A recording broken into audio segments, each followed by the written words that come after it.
চোখ খুলেই যার দিকে প্রথম তাকানো সে হচ্ছে ঘড়ি। আজকে যখন চোখ খুলে ঘড়ির দিকে তাকালাম তখন বলতে পারো চোখ দুটো পুরো একদম কপালে উঠে গেছে। তখন বাজে 7টা 15। এই 15 মিনিটে আমি কী যে করব বুঝতেই পারছি না, কারণ এই 15 মিনিটের মধ্যে কি আর ভাত হবে, সেই জন্য আজকে একটা প্ল্যান করলাম, এই যে জাউ ভাত করে দেব। আসলে বন্ধুরা এটা জাউ ভাত না, আমি তোমাদের সাথে একটু মজা করছিলাম। তো যাই হোক বন্ধুরা, গুড মর্নিং সবাইকে, কেমন আছো সবাই? আশা করছি রাধা মাধবের কৃপায় সবাই ভালো আছো। রাতেই প্ল্যান করে নিয়েছিলাম খুব ভোর ঘুম থেকে উঠে পড়ব, কারণ যেহেতু রাতের ভাত নেই তাই জন্য ভাবলাম সকালবেলা উঠেই ভাতটা করে হাজব্যান্ডকে দিয়ে দেব। যেহেতু প্রত্যেক দিন ভাত দিয়ে দিই, তবে অবশ্য রাতের ভাত থাকলে আমার অতটাও সমস্যা হয় না। এদিকে আজকে আবার ছেলেও স্কুলে যায়নি, আর এই যে ঘুম থেকে উঠতে আমার অনেকটাই দেরি হয়ে গেছে। তখন বাজে প্রায় 7টা 15। আর উঠেই কিন্তু আর কি বলবো, এত তাড়াহুড়ো করে রান্নাঘরের কাজগুলো করছিলাম, খুব তাড়াহুড়ো করেই বলতে পারো সমস্ত কাজ করে নিয়েছিলাম। করে কি করব, এত তাড়াহুড়ো করে আমি কি করে ভাতটা করব বলো তো? তাই জন্য আজকে ওকে বললাম একটু বিরন করে দিই, কারণ বিরনটা করতে তো বেশিক্ষণ সময় লাগবে না। আমি চট করে উঠেই কি করলাম বলো তো, ইন্ডাকশনটাকে মুছে সবার প্রথমে বিরনটা বসিয়ে দিয়েছিলাম। আর এই যে কাঁচা লঙ্কা, আদা, পেঁয়াজ কুচি দিয়ে একটু হালকা করে বিরন করে দিয়েছিলাম। তারপর এখন রিল্যাক্স মনে রান্নাঘরের কাজগুলো করছিলাম। ইন্ডাকশনটা আগে ভালো করে মোছা হয়নি, এই যে ইন্ডাকশন, গ্যাসের চুলা সমস্ত কিছু মুছে নিয়েছি। আর এদিকে প্লাস্টিকের র্যাকটাকে সরিয়ে একটু সার্ফ দিয়ে ভালো করে ঘষে মেজে পরিষ্কার করে নিলাম। তারপর রান্নাঘরটা ঝাড় দিয়ে মুছে সমস্ত কিছু পরিষ্কার করে এই যে একটু ছানা বসিয়ে দিয়েছিলাম। রাতের বেলা হাজব্যান্ড ছানাগুলো ভিজিয়ে রেখেছিল, সকালবেলা বলেছিল যে ছানা সিদ্ধ করে নিয়ে যাবে, কিন্তু ওই যে আমি উঠলাম দেরি করে আর নিতে পারলো না। এখন সিদ্ধ করে রেখে দেবো, যে দুপুরবেলা যখন বাড়িতে আসবে তখন খেয়ে নেবে। তো যাই হোক, এদিকে এই যে আমার নিজের জন্য একটু চা করে নেবো, আর ছেলের দুধটাও বসিয়ে দিলাম, সেই সাথে নিজের জন্য একটু হালকা গরম জল করে নিচ্ছি, ছেলেকেও দিয়ে দিলাম। যেহেতু আজকে ছেলে স্কুলে যায়নি তাই জন্য ওর জন্য একটু বিরন রেখে দিয়েছিলাম। ও বিরন খেতে খুব ভালোবাসে, তবে মাংসের সাথে। যে গতকাল রাতে একটু মাংস এনেছিল, সেখান থেকে ওই যে একটু মাংস রয়েছে, তাই জন্য ভাবলাম ওর জন্য একটু বিরন রেখে দিই। তো যাই হোক, এদিকে তারপর আর কি, ওই যে বললাম নিজের জন্য চাটা করে নেব এখন। চায়ের সাথে আজকে মুড়ি ভাজা খেতে খুবই ইচ্ছে করছে, তাই জন্য একটু মুড়ি ভাজার প্ল্যান, আর সেই জন্য চাটা নামিয়ে মুড়ি ভাজাটা বসিয়ে দিয়েছি। এই যে হালকা করে একটু মুড়িটা ভেজে তারপরে কিন্তু যে আবার পেঁয়াজ দিয়ে আবার একটু ভালো করে ভেজে নিলে বেশ ভালোই লাগে চায়ের সাথে খেতে। তো আজকে না ইচ্ছে করছিল চায়ের সাথে চিনি দেওয়ার জন্য, তাই জন্য তোমরা হয়তো বা খেয়াল করেছো চায়ের মধ্যে একটু চিনিও দিয়ে দিয়েছিলাম। শীতকালের কাজকর্ম বুঝতেই পারছো, প্রত্যেক গৃহিণীরা কিন্তু খুবই চিন্তিত থাকে যে সময়ের মধ্যে কিভাবে কাজবাজ কমপ্লিট করে নেওয়া যায়। তবে যদি পরিপাটি করে কাজগুলো করতে যাই তাহলে তো বুঝতেই পারছো সময়ের পরিমাণটা আর একটু বেশি লাগে। তাই জন্য সমস্ত কাজবাজই কিন্তু বলতে পারো অনেক বুদ্ধি খাটিয়ে খাটিয়ে কাজগুলো করতে হয়। এদিকে রান্না বান্না, পুজো দেওয়ার, সংসারের প্রত্যেকটা কাজ যেহেতু একা হাতে করতে হয়, তাহলে বুঝতেই পারছো কতটা বুদ্ধি খাটিয়ে খাটিয়ে কাজগুলো করতে হয়। আজকের চাটা স্পেশাল করে খাওয়ার খুবই ইচ্ছে করছিল, তাই জন্য আজকে চায়ের মধ্যে চিনি, চা পাতাটাও একটু বেশি করে দিয়েছি, সেই সাথে নিয়ে নিলাম একটু দুধ। আবার এই দুধ দিয়েও কিন্তু হবে না, সাথে কিন্তু আবার গুঁড়ো দুধও নিয়ে নিয়েছি। বুঝতেই পারছো চাটা আজকে কতখানি স্পেশাল হয়েছে। দেরি করে ঘুম থেকে ওঠার কারণে সমস্ত কাজবাজই এলোমেলো হয়ে গেছে, কোনো কাজই আজকে আর হবে না। সংসারের কাজগুলো যেগুলো ছোটোখাটো সেগুলো করে নেব, কিন্তু যেই কাজটা আমি প্ল্যান করেছিলাম রাতের বেলা করব, সেই কাজটা আজকে আর একদমই করা হবে না।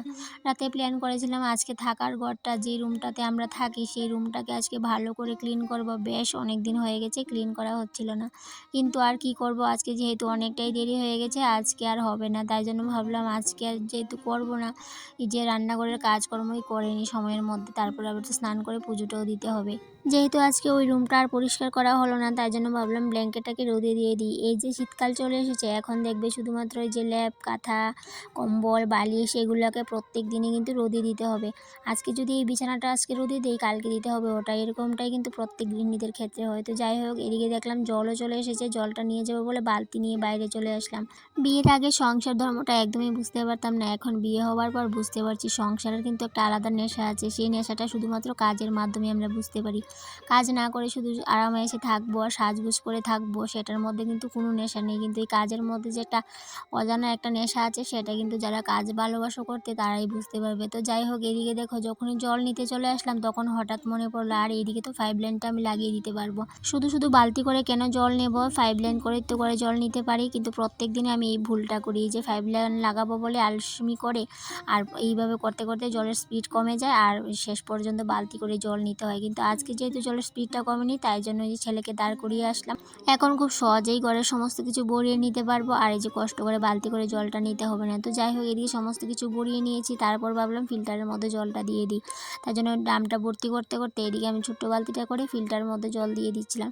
তারপর ফিল্টারটা ভর্তি করে তোমাদের সাথে আরেকটা জিনিসও শেয়ার করব, সেটা হচ্ছে কি আমি যে সেদিনকে পুরনো কৌটাগুলো ধুয়েছিলাম হরলিক্সের, সেগুলো তো গুছানো হয়নি আর সেগুলো তোমাদের সাথে শেয়ারও করা হয়নি। তাই জন্য ভাবলাম না আজকেই শেয়ার করে নিই। যেহেতু আজকে আর রুমটা পরিষ্কার করা হয়নি তাই জন্য ভাবলাম রান্নাঘরের টুকিটাকি যে কাজগুলো আছে সেগুলো গুছিয়ে করে নিই।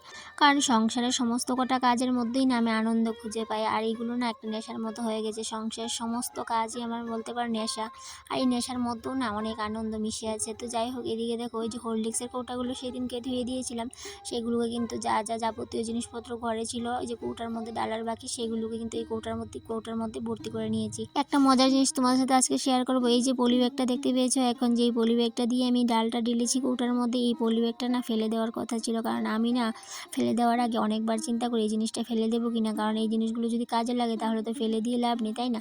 তাই জন্য আমি যে পলি ব্যাগটাকে রেখে দিয়েছি, কৌটার মধ্যে কোনো কিছু ঢালতে হলে অনেকটাই সুবিধা হয় সেই জন্য। আর এইদিকে দেখো এই যে কৌটাগুলো কিন্তু সমস্ত ঘরের যা জিনিসপত্র ছিল সেগুলো দিয়ে ভর্তি করে নিয়েছি আর এই ফিল্টারের উপর রেখে দিয়েছি। আমার কাছে তো ভীষণ ভালো লাগছিল, কারণ যেহেতু কৌটাগুলো একই রকম দেখতে, তাই জন্য কিন্তু যখন কৌটাগুলো ভর্তি করলাম তখন কিন্তু বেশ ভালোই লাগছিল। বলতেই পারো আজকে টিনের ভাঙা কিচেনটাকে আমি পুরনো জিনিসপত্র দিয়েই ভরিয়ে তুললাম, এই যে গুছিয়ে গাছিয়ে। আর গুছিয়ে সংসার করতে আমার না বড্ড বেশি ভালো লাগে, গুছিয়ে সংসার করা আমার একটা নেশা হয়ে গেছে।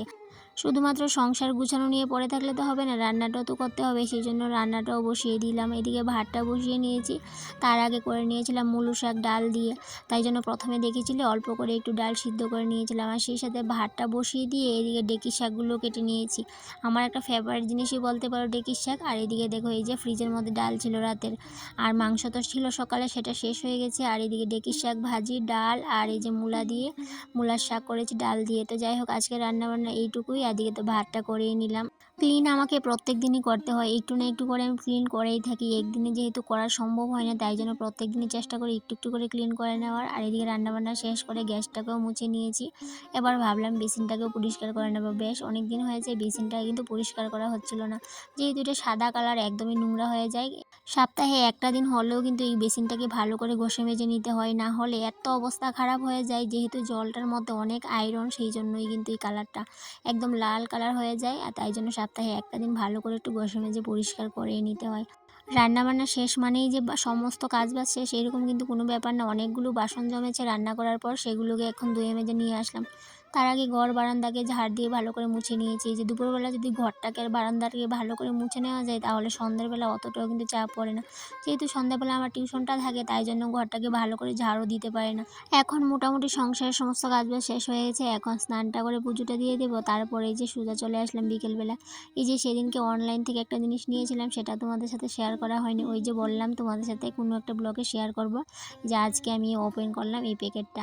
এই যে দেখো আমি ফ্লাওয়ারের সিডস এনেছিলাম। তো আমি প্রথমে ভেবেছিলাম শুধুমাত্র ফ্লাওয়ারের সিড দিয়েছে, তো খোলা মাত্রই অবাক হয়ে গেলাম, কারণ খোলা মাত্র 3টা প্যাকেট পেয়েছি। একটার মধ্যে তো আমি নিয়েছিলাম ওই যে পুত্তলিকা সিডস, আর একটা সাথে দিয়েছে সানফ্লাওয়ারের সিডস, সেটা নাকি ফ্রি। এই যে প্যাকেটগুলোর গায়ে লেখা আছে ফ্রি। সেই সাথে দিয়েছে কিছু পালং শাকের বীজ। মানে প্রথমে তো বুঝতে পারলাম না, বুঝতেই অসুবিধা হচ্ছিল যে কিসের বীজ দিয়েছে এগুলো। যখন এই নামগুলো দেখছিলাম তখন বুঝতে পারলাম, আর প্যাকেটের গায়ে লেখা ছিল এগুলো ফ্রি। তো ভেবেছিলাম সানফ্লাওয়ারগুলোকে আজকেই লাগিয়ে দেবো, কিন্তু আবার ইউটিউবে গিয়ে সার্চ করে দেখলাম সানফ্লাওয়ার যে গ্রীষ্মকালে লাগাতে হয়, তাই জন্য প্যাকেটটাকে রেখে দিলাম। আর এই যে ভাবলাম পালং শাকটাকে অন্য দিন লাগিয়ে দিব। আর এদিকে আমি গতকালকে মাটি রেডি করে রেখে দিয়েছিলাম এই যে পুত্তলিকার সিডসগুলো লাগাবো বলে। তোমরা হয়তো বা অনেকে অবাক হয়ে যাচ্ছ যে মাটির সাথে আমি কেন হলুদ মিশাচ্ছি। কারণ আমি ইউটিউবে যখন সার্চ করছিলাম যে পুত্তলিকা সিডস কীভাবে লাগাতে হয়, তখন দেখলাম সেটার মধ্যে না এমন একটা ওষুধ দিয়েছে যেটার কারণে মাটিটা একদমই পোকা আসবে না। তো আবার বলছিল যদি এই ওষুধটা না থাকে তাহলে যদি একটু হলুদ মেশানো যায় তাহলে কিন্তু হবে। তাই জন্য আমিও একটু হলুদ মিশিয়ে দিচ্ছি। যেহেতু নতুন গার্ডেনিং করছি, কোনো কিছুই আইডিয়া নেই, তবু চেষ্টা করছি। আর এইদিকে এই মাটিটাকে আমি কালকেই রেডি করে নিয়েছিলাম।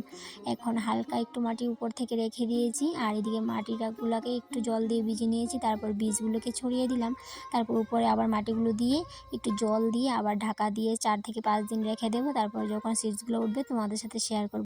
তবে চারাগুলো উঠে গেছে, চারাগুলো তোমাদের সাথে অন্য একটা ব্লগে শেয়ার করব। জানি না এই ছোট্ট ছোট্ট চারাগুলোকে আমি টিকিয়ে তুলতে পারবো কিনা। তো যাই হোক, তাহলে বন্ধুরা আজকের ব্লগটা এই পর্যন্তই রইলো। আবারও দেখা হবে তোমাদের সাথে পরবর্তী কোনো একটা ব্লগে। ততক্ষণে তোমরা ভালো থেকো, সুস্থ থেকো আর এইভাবেই আমার পাশে থেকো। টাটা।